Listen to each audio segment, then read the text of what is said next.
Hi friends, అందరూ ఎలా ఉన్నారు? ఈరోజు రెసిపీ టమాటా రైస్ అండి. కళాయిలోని నూనె లేదా నెయ్యి వేసి వేడెక్కిన తర్వాత హోల్ గరం మసాలా వేసి శనగపప్పు, మినప్పప్పు, జీలకర్ర, అవిసె గింజలు, నువ్వులు, కచ్చపచ్చగా దంచిన బాదం, జీడిపప్పు, కరివేపాకు, పచ్చిమిర్చి, ఎండుమిర్చి, ఉల్లిపాయలు వేసి కలిపిన తర్వాత బీట్రూట్ తురుము వేసుకొని కలుపుకోవాలండి. అలాగే క్యారెట్ తురుము, టమాటా ముక్కలు వేసి బాగా కలుపుకున్న తర్వాత కాస్త అల్లం వెల్లుల్లి పేస్ట్ వేసుకొని మరొకసారి కలిపి కొంచెం కొబ్బరి తురుము వేసి కలుపుకొని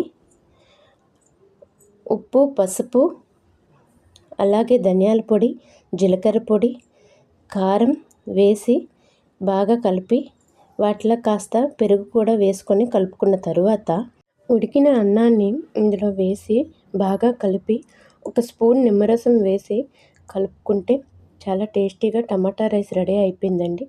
మీకు నచ్చినట్లయితే ట్రై చేసి టేస్ట్ చేయండి.